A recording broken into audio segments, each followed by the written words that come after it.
All right. Can you hear me?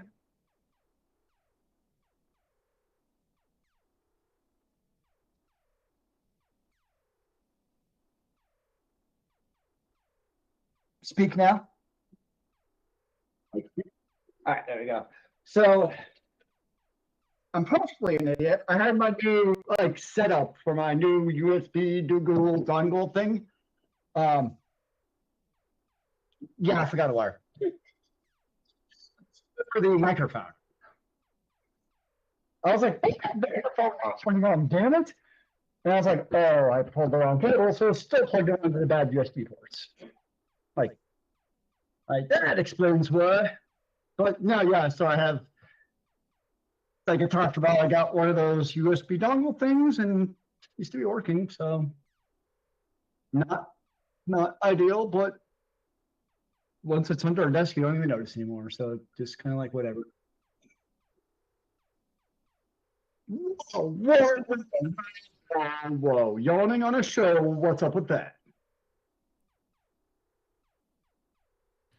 And he did it again. Why does he keep doing that? It's the yawn zone. I don't even know what that means, but I'm going to say it anyways.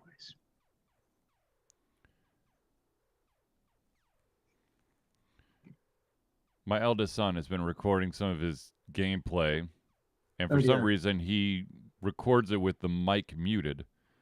And so I'm like, but why? Maybe it's better that way? I don't know. Who knows? I sure as heck don't know. Happy day before Halloween. Yeah, I walked out to my daughter's disposal and someone was really enjoying some, oh my gosh, Thriller really loudly, just kind of out there, like blaring. I was like, Which is funny because not a single trick-or-treater comes to where I live. Come sit by the fire. What's that? I didn't hear what you said. I said, come sit by my fire tomorrow. That's what she said. Yeah, you know.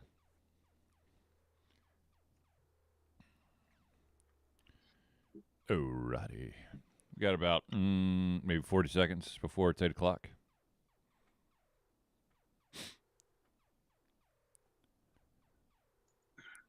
It's 8 o'clock somewhere.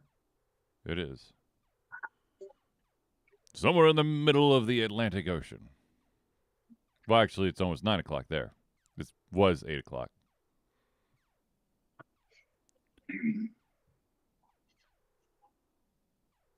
All right.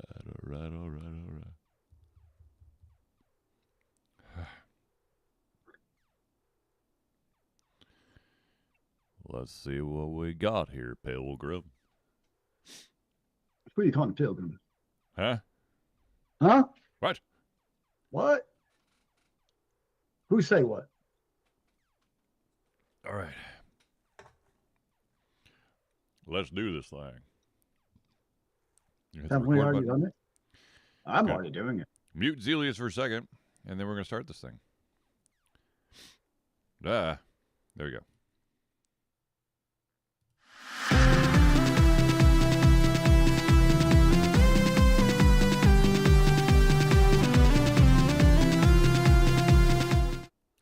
Hello, ladies and gentlemen, and welcome to another Disjunct Confusion Thursday Night Hangout.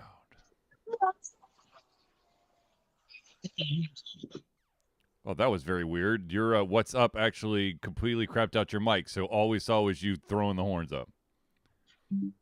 Can you hear me now? Yes, I can. Okay. I guess you're just going to have to stop from screaming. And throw it by my what's up. I didn't know how to handle it. Yes. Ladies and gentlemen, of course, I am your host, Charlie, and I'm joined once again by the perfect Karma himself, Zelius. Good to see you, good sir. Good to see you, too. This is the Thursday Night Hangout. It's a live show where we try our best to cover the topics most important to you during the show. At any point during the show, if you have any topics, thoughts, questions, opinions, subjects, anything, drop it in the chat, be it on Twitch, Facebook, or YouTube, and we will try to add it to the show. If we do unfortunately run out of time, we'll add it to the very next show. I am happy to report that for the first time in a while, I do not have a basketball game tonight. My body thanks me for not having a basketball game because For those curious, I somehow ended up playing 9 games in 10 days, and I can still walk. So there's that. I mean, you can walk in your hands. That'd solve all your problems. I'm not that. I don't have upper body strength. I'm just saying, then you wouldn't hurt your knees in the process. Maybe that's what you need to try. Change things up a little. Well, anyways, ladies and gentlemen, let's get into it. Oh, yes. Real quick, house. Oh my God, what do you call it? Housekeeping. Notification, topic, whatever. I know that I believe the official Extra Life Game-a-thon is supposed to be not this Saturday, but the following Saturday.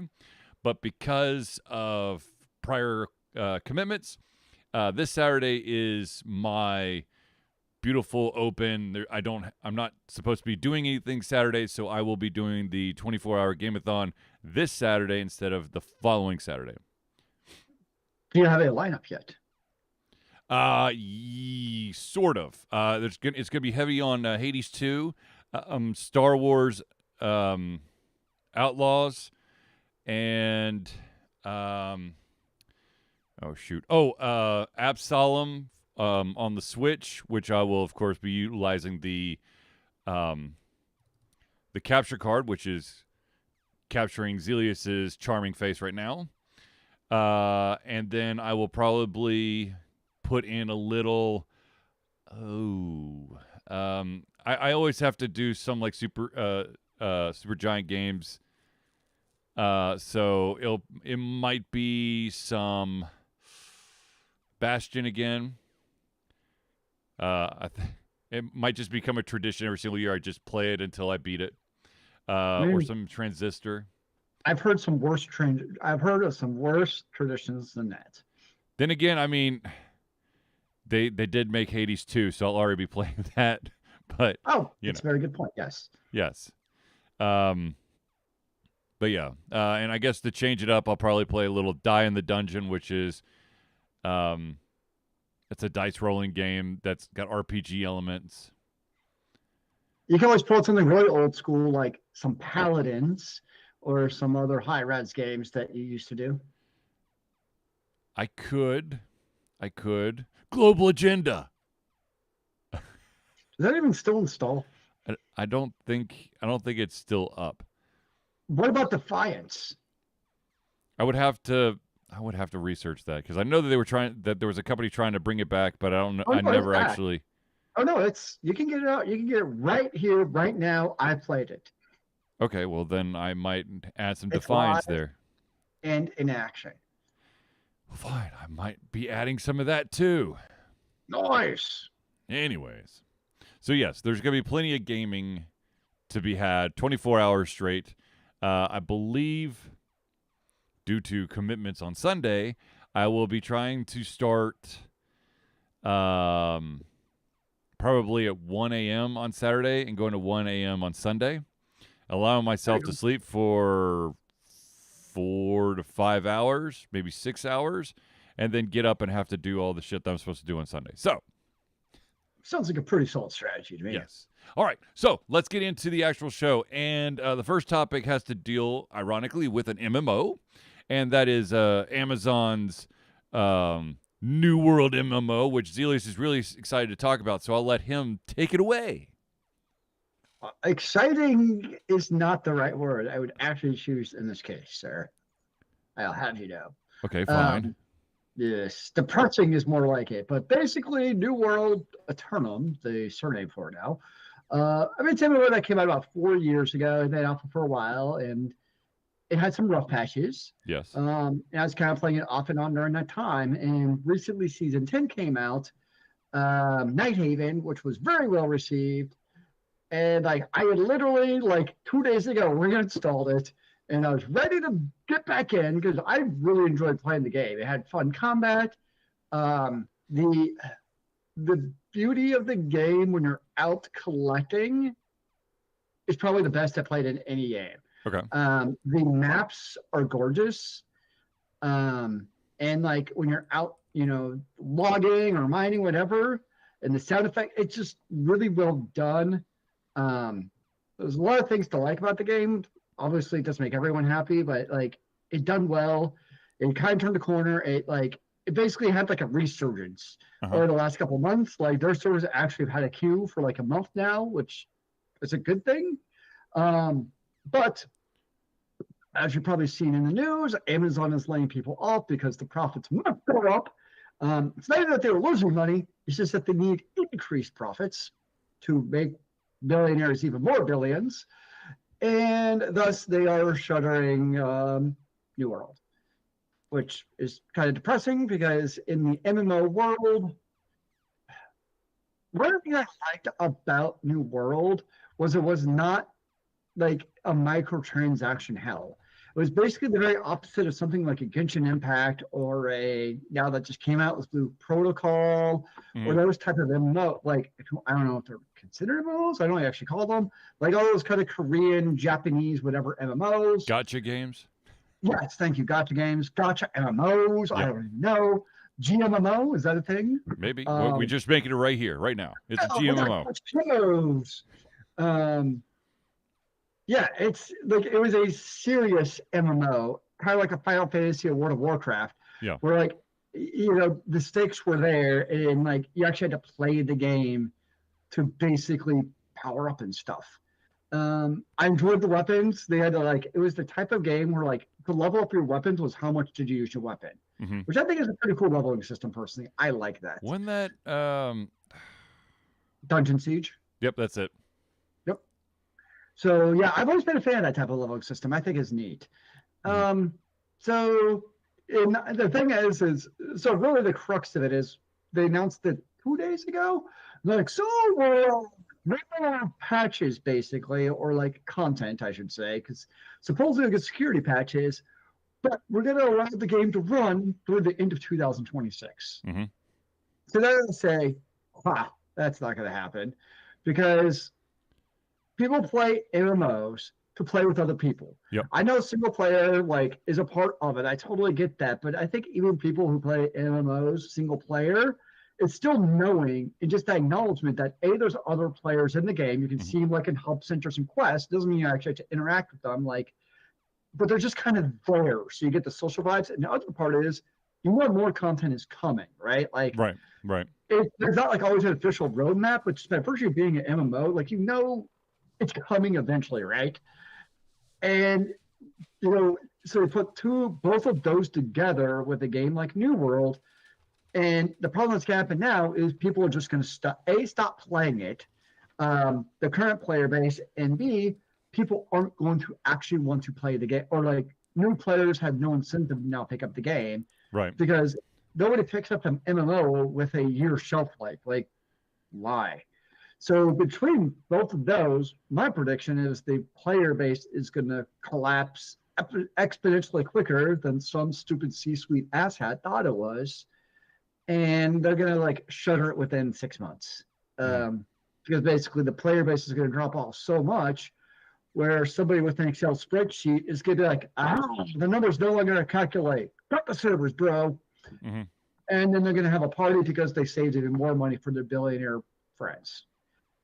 So, yeah, it sucks. It's kind of just emblematic of everything kind of going on. Where like, unless it makes extra profits all the time, then it's not even worthy of production. Right. You just can't have something that makes money. It's not a lot of money. It's not uber amounts of money, but it makes money. Like that just isn't enough anymore, and it's just kind of sad. So yeah. Yes, it is. Tis very sad. And of course, the other unfortunate part, like from a human perspective, is this is just part of the larger Amazon layoffs. And many of those jobs are just disappearing, being either consolidated into more money for your rich friends or for the magical elixir that is AI. So yeah, between both of those, there are outside of Amazon Game Service, there's a lot of layoffs at Amazon just kind of internal. So it all around just kind of sucks. Yeah, it does indeed. Okay, so let's transition to something that does not suck, and that is the fact that we finally, although it's taken longer than anticipated. We finally have a release date for the second season of the live action One Piece on Netflix. It is going to premiere on March 10th, 2026. And according to certain websites here, the season 2 episode titles, which there are 1, 2, 3, 4, 5, 6, 7, 8 of them, are the following, and that is Big Trouble in Little Garden, Deer and Loathing in Drum Kingdom, Good Whale Hunting, Nami, Dearest, Reindeer Shames, The Beginning of the End, Wax On, Wax Off, Whiskey Business. Now, you may, if you've looked this up already, you may already know that a lot of these episodes are deer themed, DEER, the animal deer, and that's all because of the newest crew member that's going to be joining the Straw Hat Pirates, and that of course is Chomper, the Doctor, and the first truly CGI character of the cast. Is he a deer? He is. I'm trying to figure out the deer theme. Like, what does the Doctor have to do with the deer? He is a theme? he looks like a reindeer. Okay. What do you call it when it's an animal but with like human characteristics? Anamorphic. Yeah, anamorphic. Chopper can change his size depending on his magic, and I apologize, I don't remember the exact thing, but I'm just going to call it the magic balls that he eats. That sounds super. But he is a riot. I loved the little reveal video they did when basically the cast was walking around and they were introducing the world to Chopper. It was so. As cool. a One Piece fan, are you a fan of this potential addition to the show?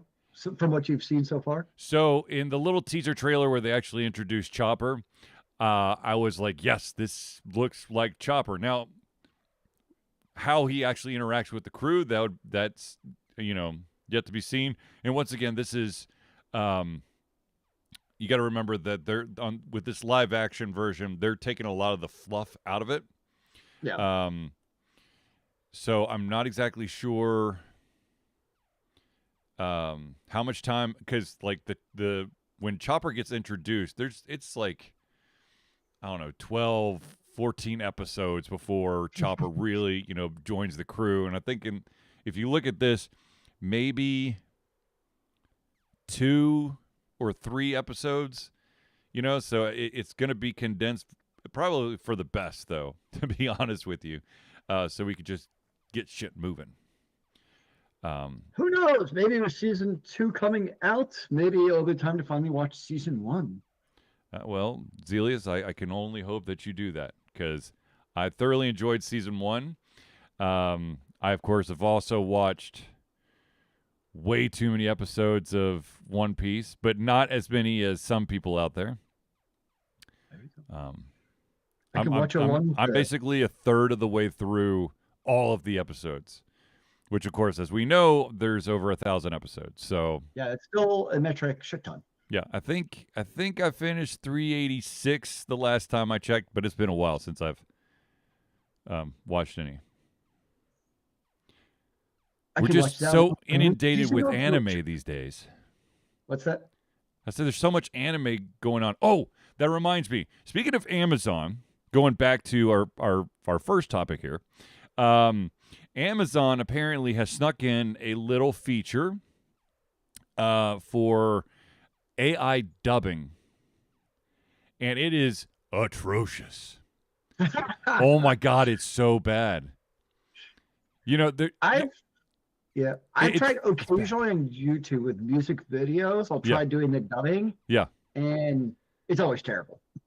Oh, it's so bad. It's so bad because, like this guy, I don't even remember what the anime was, but I was like, oh, this seems interesting. And it was like AI experimental dubbing. I'm like, well, I'll just give it a shot. Sure. I lasted maybe 4 minutes and I'm like, this is terrible. It's it's basically, it sounds like someone who has no talent whatsoever, who can't deliver a line. You know, a guy gets hit in the face with a stack of paper, and he's like, "Oh no, that really hurt. I don't know if I really need to go to this job interview. How did I end up with all the papers that just hit me in the face?" I'm like, really? I was like, okay, maybe it's just like that act. Maybe it's just that character. Oh no, they're all the characters. Well, it sounds like they need to get the translations down first, and then they can figure out how to add emotion to what they're saying. I mean, just voice, pitch and volume is huge. You can't deliver everything deadpan. AI. I mean, that's kind of with auto-created subbing. That's not easy, or dubbing. Also, speaking of AI, there's been a wave of actors that have come out and have already voiced their dislike of certain studios tinkering with having AI create background characters so you don't have to hire extras. Ew. And the actors and actresses are like, no. You hire the extras because this is how they get their foot in the industry. This is how we all got our feet in the industry, so that we can now be the bigger names. You can't take away. It's like, basically, here's the entry door into potentially acting, and then you just take the whole fucking door, and now it's just a wall. I have a friend who does a good bit of extra work around town. Yeah. And for her, it's great because she has a kid and her husband works full time. And so it kind of goes back to the elimination of jobs at Amazon, right? Right. It's like at some point, like, I know it's like, with SNAP benefits and all this stuff, it's like, oh, no, we can't give stuff to people who are lazy and blah, blah, blah. It's like, from what I've met with people, like, most people, it's not that we want to work, but we know it's the fact that we need to work. You know what I mean? It's like most people want to have a job that pays money, and so they can do stuff, right? And like, so my friend, she does extra work for Amazon, or not Amazon, just in general shows. Mm-hmm. Like, she was an extra on Tulsa King. I know she's talked about that a few times. Mm-hmm. And she's been in other ones. So it's like, so it's like people want to work. They want to have a way to make income. Yep. But if we keep on eliminating jobs like this, and guess what? We also do need, even if it's not like, kind of like my friend, right? It's not like she plans on becoming an actress. Right. But we still need gateway, entry-level jobs regardless, right? Like, we just can't eliminate every, non-skilled labor job on the face of the planet, because then where are people going to start in the first place? So exactly. It's like, yeah, so it's like at the same time, it's like having jobs is actually a good thing so that we can have an economy and people can afford to buy food. True. Oh, maybe that's not a bad thing. Just saying. Now, I just want to. This is from personal experience. There's been many a time when I've tried to get a job where I've gone to an interview and they've basically said you're overqualified, or you don't have enough experience. Now, if you remove the ability to gain the experience to begin with, then yeah, you will never be overqualified, but you'll also never get the job. Yeah, yeah. I got nothing else. It just, yeah. Okay. Yeah. The next topic, I feel like every single show we are now introducing the world to a new TV show based off of a video game. Now, this franchise has been around for a while, so it's not it's not like Clair Obscur or Absalom, where the game had yet to fully launch and they'd already talked about a TV show. This game, or this franchise, has been around since the original PlayStation. What I'm talking about is Crash Bandicoot. Crash Oh, Bandicoot okay. is getting his own show, and it is headed to Netflix. Is it animated? Yes, it is going to be Okay, animated. thank you. I did Yes. not want a live action version of that. Okay, sure, why not? I could. The funny thing is, if it was live action, I could see if for those of you who may not be as old as Zelius and I, there were these commercials in the mid '90s that had a guy in a Crash Bandicoot mascot costume with the blowhorn, and he would be trying to like scream at Nintendo saying, "Hey Mario, get your ass out here." You know, trying to be the badass thing. If just Google Crash Bandicoot commercials, um, but if they were to ever do live action, that's the only way they could do it. Is a guy in a complete mascot uniform. They can't whatever. But yeah, So they are crazy going thing to is that the create one. last Crash Bandicoot I see is from 2021. So the first one was in '96. So yes, Well, the first one, I'm looking at like the most recent. yeah, it's been a So while. it, this makes an interesting choice to me, where it's like, and don't like. I know Crash Bandicoot, but to me, that's not a game that's like in the forefront of gamers' minds, True, true. especially for the younger generations. Like we know it because it was really popular back in the day. Oh yeah, And like, they extremely good game, but it's like nowadays, it's like I didn't even know that they came out with one in 2021, and bloody hell, that's 4 years ago, almost five that now. was it an actual platformer or was it one of their racing games? I don't know. It's called Crash Bandicoot on the Run. Oh, nope, this doesn't count. Sorry. It's a PS1 game that was apparently ported to Android. There you go. Yeah, so okay, it looks I like think it's like Crash Temple Bandicoot Run, but 4 with actually did come out in 2020. there you go. So that actually counts. But still, you're talking at least 5 years. So Yeah, it's I don't know. It's an interesting choice. I'll say that.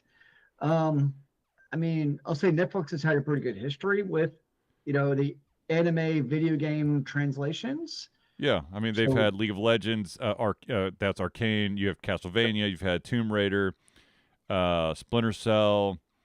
you Um, had Devil May Cry was good. That was fun. You had Dragon's Dogma. yeah. I mean, they So they they were they pretty they can solid. make some good stuff.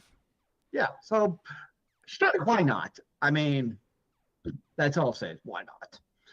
Yeah. Um, Yeah, I will say the reason I usually like the animes on Netflix. So like my issue with a lot of the Crunchyroll animes, Yeah. I'm just not a big fan of classical anime humor. Where like, because to me it takes me out of the moment of the anime when it's like you have that random side character and it has usually something to do with a female with big boobs and some random dude oogling at her. Yep. And it's just like it's that type of humor in a lot of those animes, and or it's I don't know that type of humor where it's just like once is fine, but it's like completely over the top constantly. And to me, it just removes me from the moment of the show, like any type of show. When to me, it's like not a part of it. Versus like Devil May Cry did have those humorous moments, Right. but like it was in line with Dante's character. Like it was his sarcastic, just kind of nonchalantness when he was had his humorous lines was part of the character. So that thing gets me a lot of those kind of like the regular anime humor for me is just kind of like doesn't do it for me. Right. So I'm a big fan of the anime. I think the anime on Netflix for that reason. Well, I think the other thing is that there's so many yes, there are new animes coming out on Netflix, but when it comes to Crunchyroll, I feel like there's a new one, or I put in quotation marks here, a new one that comes out like every single week, and it's literally like the same. It's almost identical to the three other animes that have come out in the past 4 years. It's they just changed maybe the main Yeah. character's either gender, race, and I'm not talking like Caucasian, African American. I'm talking like human, dwarf, elf, insert other werebeast, whatever, and then they change the job. You know, like it's a healer. Oh no, now it's an assassin. Oh no, it's a shield bearer. I mean, Yeah, and they're all variations of whatever that genre is. I was the weakest, and I'm now reborn as who we thought was the weakest, but the rest right. is strong. That's right. My useless skill now makes me the most powerful. Yeah, you said Assassin. You might have seen the same one I saw on Netflix, where it's a new one that just came out. That's the Assassin version of that. Yes. Yeah. Actually, there's the assassin version of that, and then there's the gatherer version, where all he does is like collect stuff, but he's actually super OP'd. He's the best gatherer who ever lived. Haha! I can gather up crazy amounts of rare herbs and mushrooms and twigs. I guess that's useful if you're an assassin, actually, because you need all those potions and stuff to make your poisons. Yeah. Yeah. They should team up. Ooh, that'd be too strong. That'd be too Crossover. overpowered, man. Too Crossover. overpowered. All right, so we talked about Crash Bandicoot was kind of the unofficial mascot of PlayStation in the early days, and then PlayStation has never truly had a mascot, but there has been a mascot, or I guess a de facto mascot for Xbox, and for many people, the de facto mascot for Xbox will always be Master Chief. With the helmet. Yes, with the helmet on, damn it. Do not take that helmet off. Now, there has been some recent backlash around the remake of the first Halo, Combat Evolved. Because, yes, and in the early days of Halo, Microsoft was like, ooh, we can't just put Halo. That would be... No one's going to really like it, so we have to make sure that they understand there's combat, but it's like futuristic combat. So Halo Combat Evolved. They are remaking it, making it look super duper pretty, but the thing that's caused quite a bit of backlash is the fact that this bad boy is headed to the PlayStation 5. I mean, that's dumb backlash because... Yeah, that's just dumb because why not? Yeah. I mean, I know it's the OG fanboys, and yes, we know Halo is the Xbox shield bearer. But guess what? We don't even know if Xbox is coming out with the Xbox 2, whatever we're calling it. I don't even know. Xbox So SX2 yeah. 750 Excel spreadsheet Outlook. Well, I think as I edition. called it was it?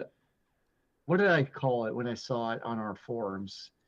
This was a different Slack channel. It was on our work Slack channel. I think I called it like, oh yeah, Xbox 365. Yeah, exactly. Or wait, Cobox. Cobox. Yeah. Powered by AI. Now the crazy rumor I did see was like that basically the next Xbox, whatever we're calling it, Xbox 365 is what I'm going to start calling it. Okay. Is now I can sue Microsoft when they use the same name because I already copyrighted it under a separate LLC. Let's go. Is like it's going to actually be a PC that can run other launchers and stuff. That was the latest rumor. So you can run like PC. Steam. So basically, yes, it's a Windows device. Oh, great. We're back to the Steam box again. Exactly what somebody said. They're like, we're going back to the Steam box. We already tried this. It didn't work because the reality is for a console, people want a dedicated gaming device. We've tried doing the media-centric device. That was the big pull of the Xbox One, was it? Yes. Remember, that was the big thing. It was going to be like the media controlling device in your house.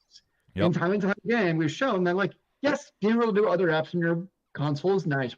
Nothing wrong with that. But people get consoles for playing video games. And I think the big benefit, like, and when I think, like, there is a mental thing about it, right? Because, like, you sit down your PC And you can open the web browser. You can start browsing Reddit. You can start browsing Facebook, all this stuff. Yep. And then Yep. maybe it's also your work PC at the same time that just happens to have Steam installed, right? Versus you sit down, you sit on your couch, you open up your Xbox, your PlayStation, by gosh, you're just going to sit there and play video games. So there is, I think, even just like that mental aspect of a video gaming console. And to me, the biggest issue with if it becomes multi launcher, it basically require Windows, and now you're looking at a completely different, I would have to think, price proposition for a console. Right. Because with it basically being a stripped down OS, like they can do pretty high, FPS, etc., pixels. Right. I would really is a pretty reasonable price compared to what you have to pay to get a PC for that price. Now you load Windows on it, and it's like, well, we'll just buy a PC at this point. So I don't know. I think Microsoft honestly doesn't know what they're doing with the next Xbox at this point. Yeah. Yeah, I agree. That's good. Like, we know there's going to be another PlayStation 6 or whatever we're going to go with. I'm just going to say PlayStation 6. I'm assuming Nintendo's going to do a Switch 3. I mean, I know we're years out because we just got the Switch 2. But there's nothing to indicate that there won't be another Switch, 7 years down the road or something. Mm. But the Xbox, honestly, who knows? I hope there's another one just because the competition is good. Right. We'll see. Who knows? Who knows? Bill Gates, he knows everything. No, he doesn't. Oh, well, then we're all screwed. Yes. Yes, we are. All right, ladies and gentlemen, we're going to pause real quick to thank the individuals who help Ultra Confusion be the Ultra Confusion that you love and adore. And that, of course, are the friends of the show. And so without further ado, let's start off with the Indie Cluster. The Indie Cluster is an organization of independent game developers that want to gain exposure by being involved in the community. They collectively journey to popular conferences as a traveling booth to help gain attention for their games. They make partnerships in local communities to bring games to the mainstream mindset. They highlight local, unusual, and rare concepts to challenge the paradigm of the common. They also host events to teach kids and minority groups about game development to hopefully one day enter the industry themselves. For more information, go to indiecluster.com. The next shout-out we got to give is to the AV master himself, and that, of course, is Noodle Boy Media. Founded in 2015 by Andrew Tran, Noodle Boy Media, previously Whack Kid 47 Media, is your choice for professional photo shoots and panel recordings at conventions. They pride themselves in providing a high level of professionalism, top-notch experiences, and quality services. If you want more information and to view their full list of services, check out facebook.com/noodleboymedia. The next shout-out we got to give is to an individual who helps get those aches and pains out of your body if you're in the greater Atlanta area, and that, of course, is Hero Chiropractic. Hero Chiropractic is a unique healthcare practice set up by Ryan Moore. The company's focus to elevate a patient's experience of freedom, creative expression, and joy. They believe that everyone could be a hero and has incredible heroic potential inside themselves waiting to be unleashed. Hero Chiropractic focuses on mobile chiropractic care in the greater Atlanta area. They are committed to healing clients by creating a plan of action uniquely suited for each person. They make that plan of action as convenient and affordable as possible, and most importantly, suited to your individual needs. For more information, go to herochiropractic.com. The next shout-out we got to give is to the music maestro himself, and that, of course, is CrossPad Creative. Need a new logo or want to work on a full branding and content strategy? Or maybe you need music or audio for your content, just like Ultra Confusion? CrossPad Creative offers a whole host of solutions for individuals and small businesses. Just email Josh at crosspadcreative@gmail.com and see what he can do for you. And the final shout-out we got to give is to the original backer of Ultra Confusion through Patreon. That, of course, is Agile Axiom. By day, Axe leads the development team and system administration team working with satellites at NASA's Goddard campus. But while not in meetings many times during, he is the Agile evangelist, Agile Axe, championing the philosophy of Agile and trying to make the world a better place for software developers, testers, system admins, and software projects the world over. Decades of experience in software development and leading Agile teams are brought to bear against evil processes, inefficient work, and bad habits. For more information, go to agileaxiom.com.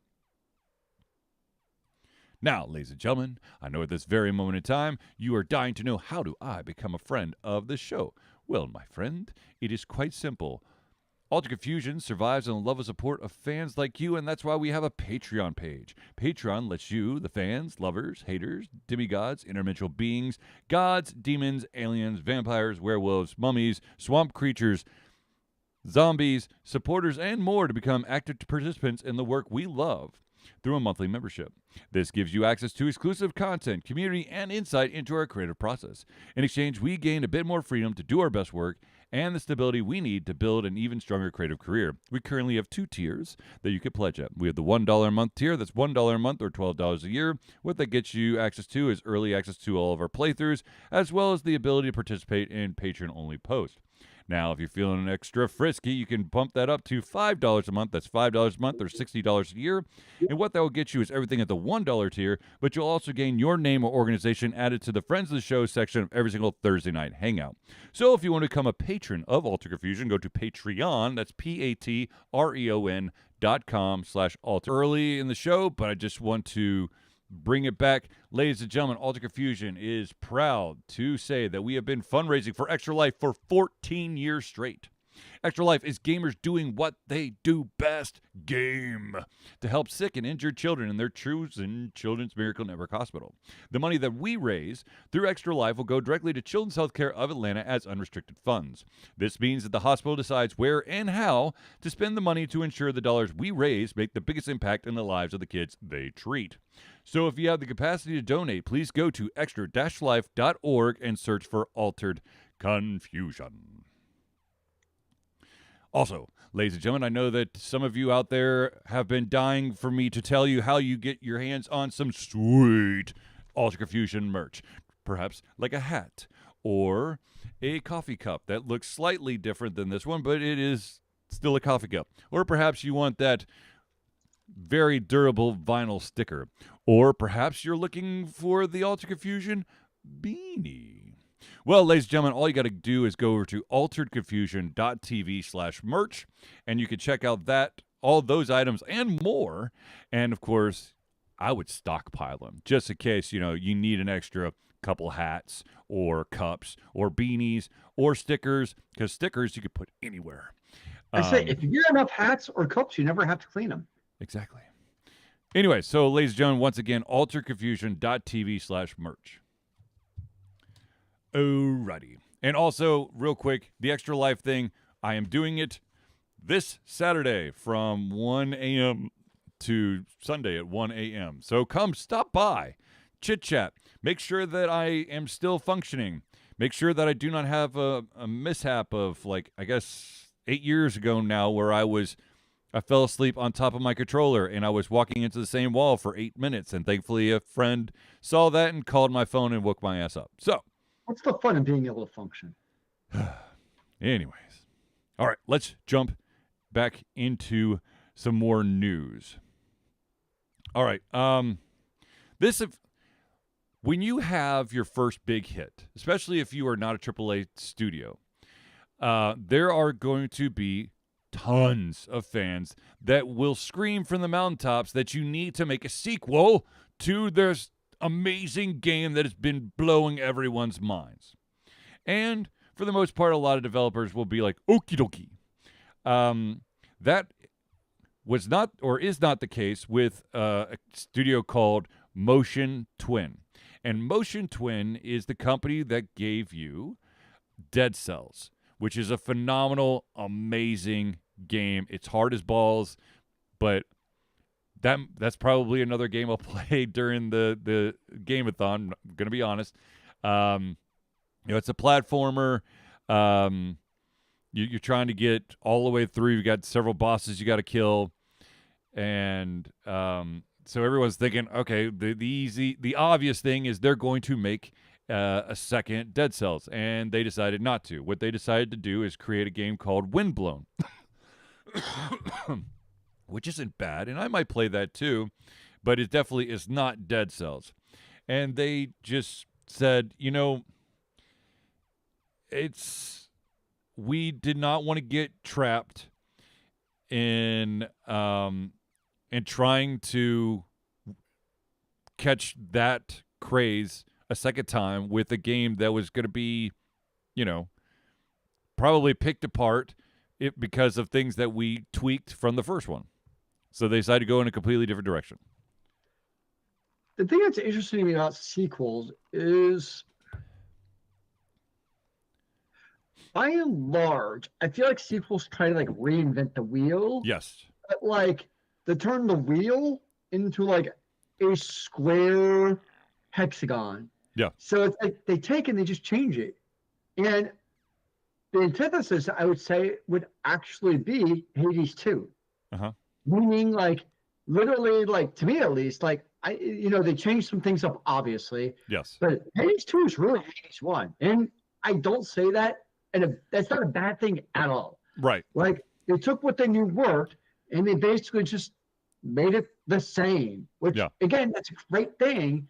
And I feel like, and it got me thinking, like, a lot of times, like, why don't developers just basically, like, when they come to the second one, just release the same damn one but better? Kind of like Heroes of Might and Magic actually kind of did that, right? Mm-hmm. Where it was like they just released the same game a little bit better, but the same game. They upgraded the graphics, maybe they changed out some units. Yeah.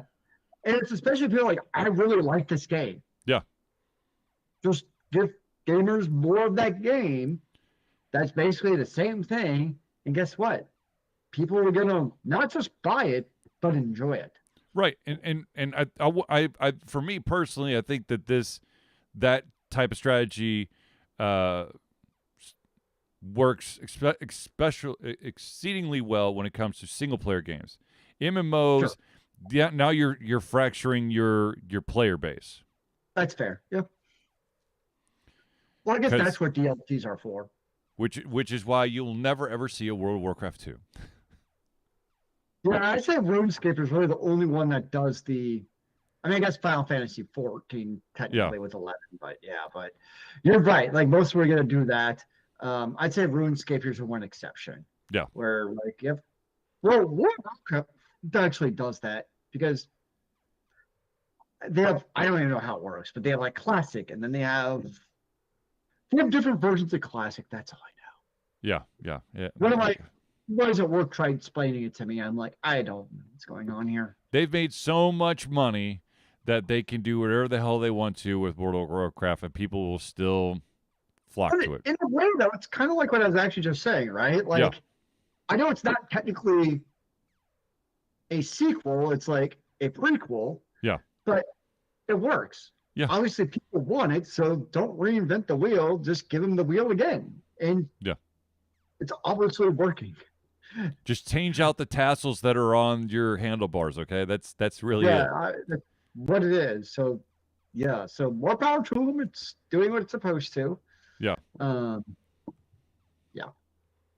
We're starting to get to the rumors. I'll be interested to see where it goes in Final Fantasy 14. Uh-huh. Because their problem is almost. So you hit Endwalker, right? Which, I don't know, I guess that's about 3 years ago now, which is the culmination of 10 years of MMO.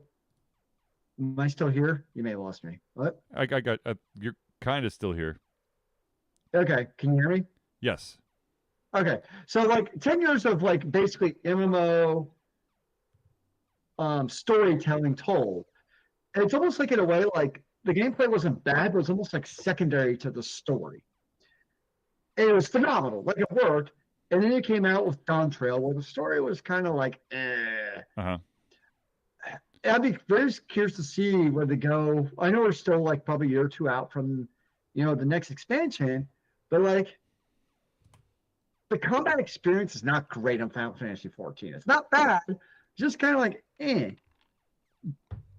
So, and the problem is like every expansion follows the exact same recipe.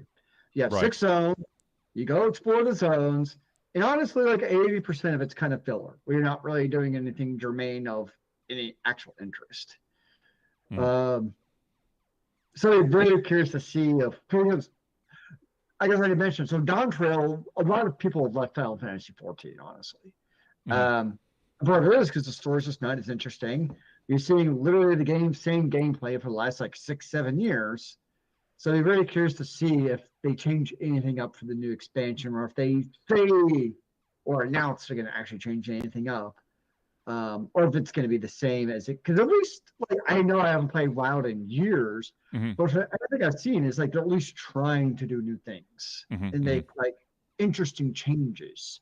Right.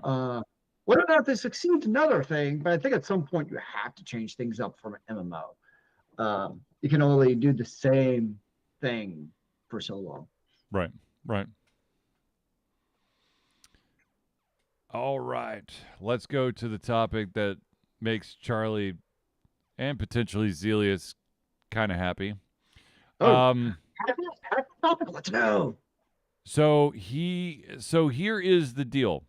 The experiment that was Doctor Who and Disney Plus is over. Many people in the last couple of months have basically said that because of how it was left, the Doctor Who is basically dead in the water, and don't expect it to do anything for a while because of what the last regen was. And if you don't know what it is, I'm not telling you. Go freaking watch it so you can do it. I think the regen is now on YouTube. So if you don't want to watch if you don't have Disney Plus, or if you just want to skip, basically to the last page of the book, you can find the regen and see who the Doctor regens into. Yeah. Anyways, BBC has come out and said, yes, we're done with the deal with Disney Plus, but that doesn't mean that Doctor Who is done. There's actually going to be a Christmas special, and it is being written by Russell T. Davies, who is a writer who has a ton of credits, especially with the Doctor Who series. I'm not exactly sure who the Doctor will be in the episode. I have a feeling that if they do go with what the regen was or is, it's going to be kind of like a David Tennant deal, where that Doctor is going to be around for that episode, and then that they're going to, and it's because the Doctor had to regenerate into that person for that specific reason in the episode for the Christmas special, and then it will regen into another character. Would be my or another actor or actress. Will be my guess. Basically into the season. I don't know what season we're in anymore, honestly. Yeah. But the next season would basically regen into that. Yes. Now, if you go into IMDb, it is nuts. The Disney, I'm going to call it the Disney Doctor, is not part of the IMDb Doctor Who entry. Really? It is its own piece. Huh. I always feel like, so we have Old Who, and we know we started with Dr. Nine, Christopher Eccleston. That's a very clear line. Yep. I do feel like at some point we've got to this new line, and it may have been maybe with the Disney one, with him. I don't remember his name. I can't pronounce it, so I'm not. I don't want to butcher it. Like, I almost wonder if, whoever the next Doctor, because I agree with you. I'm kind of thinking the same line as you. Yeah. Where like the Christmas, like this person will be a bridge kind of to the next permanent Doctor. Yes. And almost from there, be like, okay, let's now start the newer Who, or something like almost like a new era of Doctor Who. I could totally kind of see that being like, because now we're done with Disney Plus, and I can definitely see that kind of being like the break and going to a new era. I don't think is the most illogical thing I've ever heard, and not the worst, honestly. Yeah. Because I guess the question is, as Doctor Who, like, how much do you want the weight of, as much as we love, everyone loves David Tennant as a Doctor, right? But like, at some point, you just let that go. Yeah. Kind of move on to like truly a new era. Like, okay, we love these Doctors, but this is a new Doctor Who, frankly. Yeah. I wonder if maybe at some point that does happen, and I would not be surprised. So before Disney's 2 seasons, the BBC had for the new Doctor, started with Yeah. Eccleston. It was 13 seasons. Yep. So between Eccleston, Tennant, Matt Smith, Capaldi, Whitaker, that was 13 seasons. Yeah.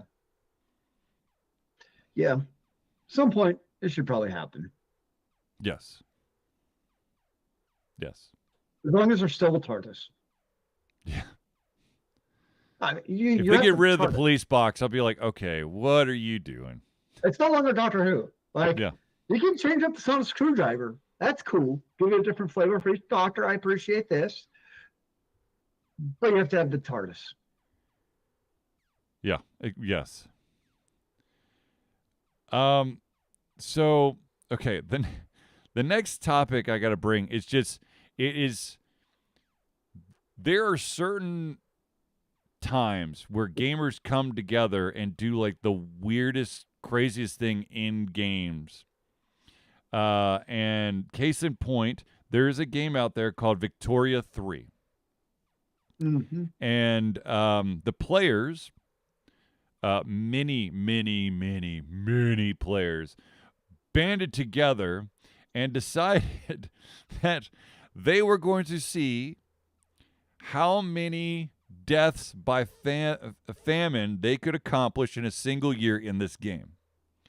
And the number that they got is ginormous. And I've got to make sure, I've got to count the zeros here because I don't want to screw up. Because that's 1,000, that's 1,000,000, that's 1,000,000,000, that's 1,000,000,000,000, that's a quadrillion, quintillion. Okay. So 860 quintillion deaths by famine. That's impressive. And because people have lots of time on their hand, they're like, oh, by the way, that number of deaths is enough to depopulate the Earth, the planet we live on right now, 107 million times. Nice. So here's something that always gets me about the Paradox games, right? Yes. And this is not exclusive to Victoria 3. Most of all their games are like this. So right now, there's a promotion. 70% off the game. Mm-hmm. So $50 down to $15. I'm like, okay, it sounds like a good deal. Yeah. But then you start looking at the details. It's like, wait, or you could buy the starter edition, which comes with its DLCs, and now it's $32.49. Yep. Wait, there's more. Yep. There's the Victoria 3 Ultimate Bundle for 43% off at $51.53. Yep. So, like, a part of me is like, wait, like, is it even worth buying just Victoria 3 on its own? Is it even a good game? Right. Or is it like, you know, the Civilization games where, like, you have to basically get the expansion, DLCs, for it to become an actual real game to play now? Right. Yeah, I don't know. But I mean, but you're right. This is not the first game that that's had, you know, allows people to play God for an entire world. I mean, I'm can't lie. There have been times where in the early Sim Cities where I may have turned on the natural disasters and wiped out my entire town because I got pissed. Or on Sim Earth, where I somehow killed all the animals. Or Sim Ant. Yes, there was a lot of different Sims back in the day. Oh my gosh, Sim Ant. That brings back the memories. Where I killed my entire colony because I got pissed. The Reds versus the Black Ants. Yeah, buddy. And then you then it became the Black Ants. Huh? Didn't you start as the Black Ants? You had to conquer the Red Ants, if I remember right. Yes, I think so. And then, of course, you know, we all went to just The Sims, where when you got really pissed, you would put them like in a swimming pool and remove the ladder, or put them in a room with a bunch of fireplaces and a bunch of floor rugs, and then take away all the doors. so you could watch them burn to death. Because we're all sick individuals. I never actually played The Sims. I somehow missed it. I have 3 different iterations of The Sims before The Sims became free to play. And the only thing you have to pay for is the DLC. So, yeah. I did that. Yeah, so I've read a couple of the quick comments on Victoria 3, and they're basically like, yeah, the game is kind of incomplete without the DLCs. Well, Not there you go. surprising. So basically, you're getting the intro levels if you just buy the base game. Yeah.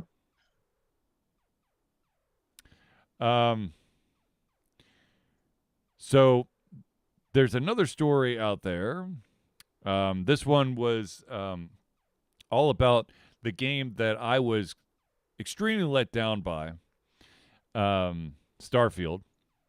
And Starfield just let me down in so many different ways, be it with like the lack of romantic entanglement, where like the sexiest time that you have is maybe you'll hold hands or maybe you'll go to sleep on your ship, and when you wake up, your partner is laying next to you. Whoa, whoa, whoa. For some of us, that's a pretty big deal. I'm just saying. Anyways, so a designer for Starfield was interviewed recently, and they admit this is not that Starfield was not the same caliber as a Fallout or Elder Scrolls, and the reason, hello AI, is that there was so much procedurally generated content that every single planet was just samey. You know, it's they changed the color of the rocks, and that's really ta-da. Yeah. Now there is a game. The big deal was going to be all the unlimited planets. Yeah, all the planets that you could explore, but it's like it was kind of like oh man, I can't think of the game off the top of my head, but it was basically like you saw one planet, or no, there's like 3 different versions of like a planet, and then all the facilities had the exact same layout. Like someone was like a government contractor who went to all these infinite planets and built the same fucking mining facility on every single one of them, exactly the same. I know it's not the game you're thinking of, but Mass Effect 1, frankly, is that way.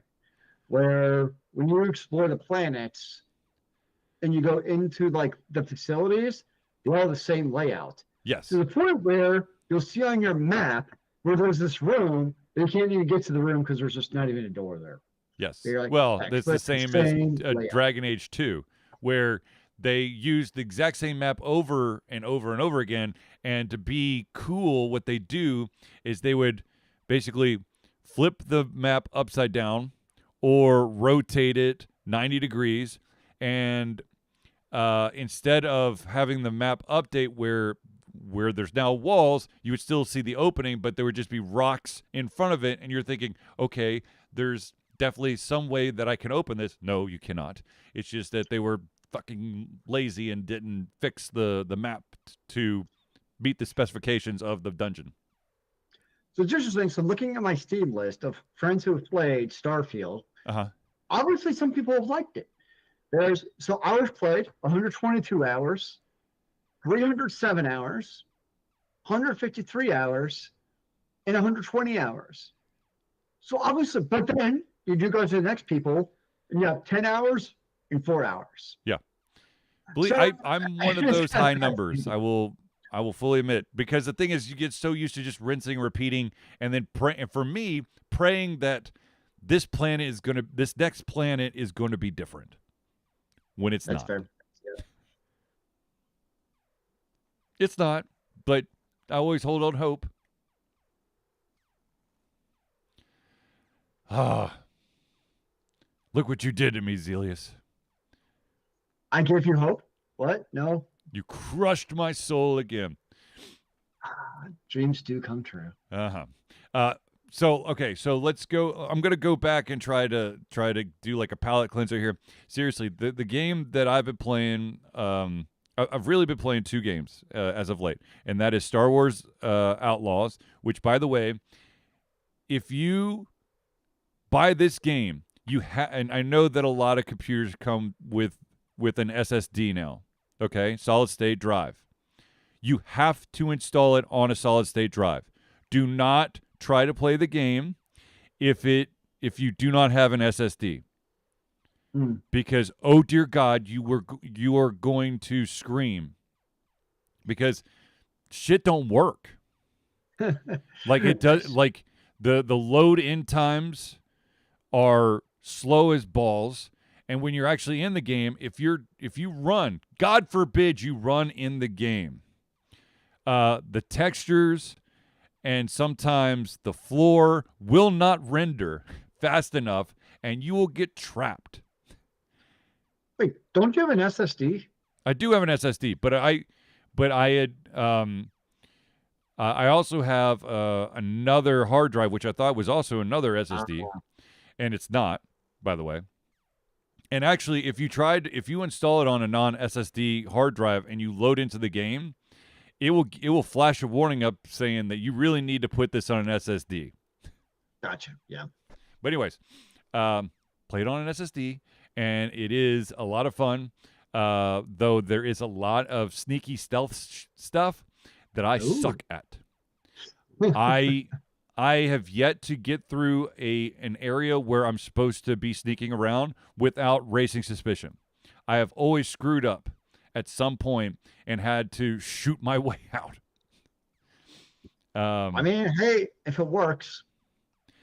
So I've been playing that game, and then the other game I've been playing is the game that I mentioned earlier. It's called Absalom. It is a game that it's you go from the left side of the screen to the right side of the screen. You have to kill a bunch of enemies to advance to the next screen. But the cool thing is that you start off with two characters that you can select between, and it can also be a co-op game. But you can also unlock through playing the game 2 additional characters, and there's also features and additional areas that will unlock as you go. So you're not having to do the exact same path. Though technically they all line up to go through the same there's like, once you've opened up all the paths on the first island, because you go to a couple of different islands. First island, I think there's a total of 3 different bosses you have to fight, and then every single path will funnel into the final boss on the island. And then once you kill that one, then you move on to the next island. And as you play, like I said, you unlock more stuff or you get more information. Like I just learned that there's certain indicators that if you see them on the screen, it means that there is a hidden area that's got a treasure chest that's going to help you out in some way. So. Better go explore, bro. Yeah. Go explore, damn it.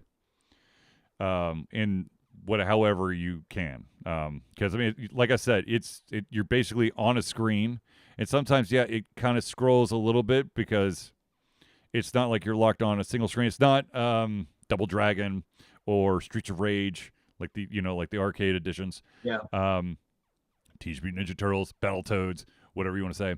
But at the same time, once you beat that section, then of course you get rewarded with coins or gems that you can use to unlock some other abilities, or from time to time you'll get like power-ups that you can customize your character, and now your light attack now causes static electricity that if you hit them enough times they will get shocked.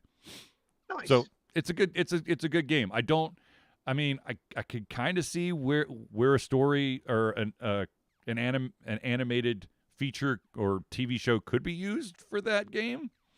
But there is a lot of rinse and repeat, and thankfully they keep adding layers onto it as you go. Nice. So there you go. There's my sales pitch. Like I said, I will be playing that game.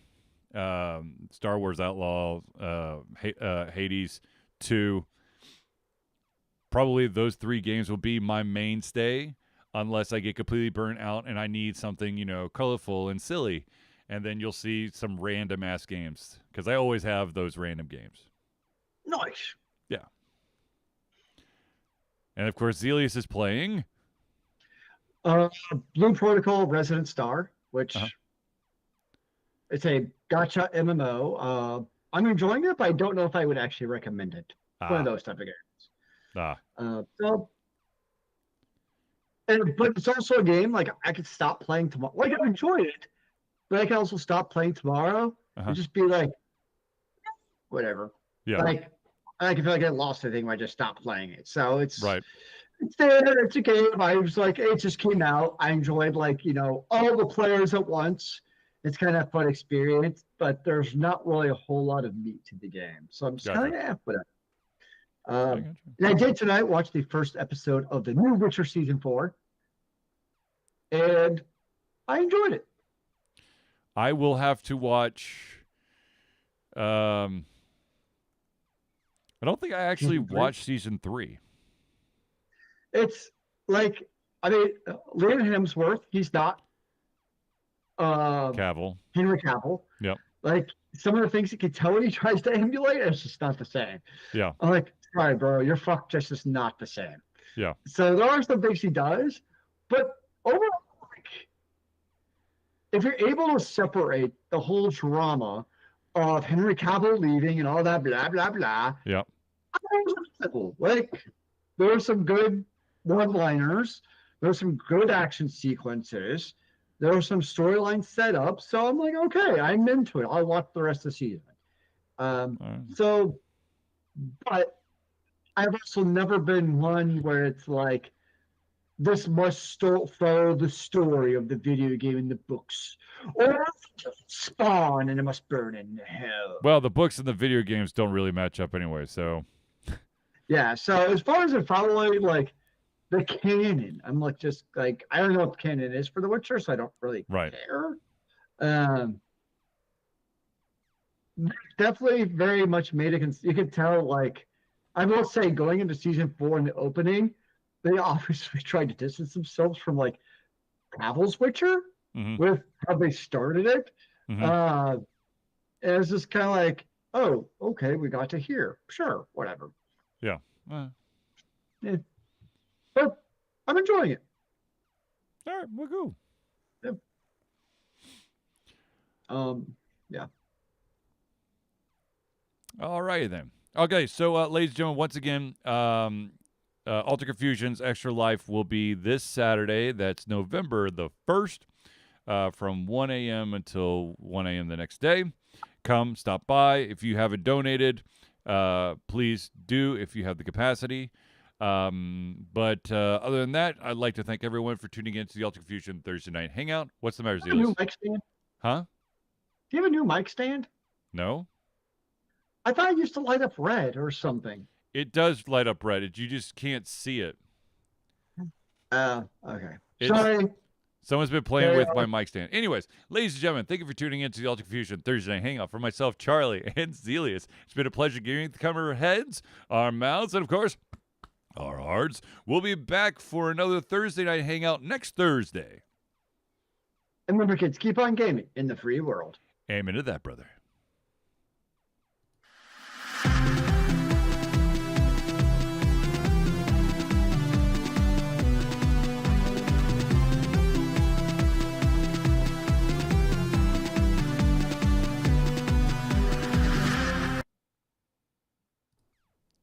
So I'm not going to lie, I screwed up the very end by accident, but Zelius was able to power through it. It's okay. I don't get distracted at all during your outro. It took me an hour and a half to be like, wait, something's different. Or feels like it's different. Yes. Yes. What the?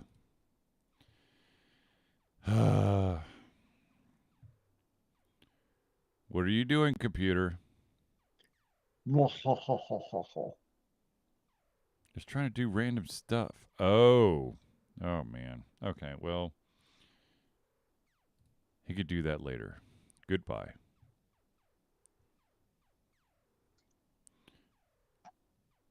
Oh, what the computer not like me right now.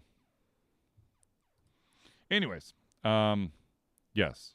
Star Wars Outlaw.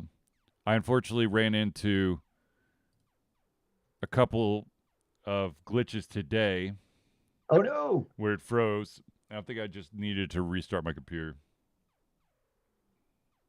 Though That I do have happens. to say, the one thing I do not like about that Star Wars Outlaws is that every single time you start it, this Ubisoft bullshit thing, cross-platform Yeah. save, blah, blah, blah, will sometimes not load correctly. And so I have to stop the game because it's not actually doing anything and then reload it so it'll actually take this time. And that's kind of a pain in the ass.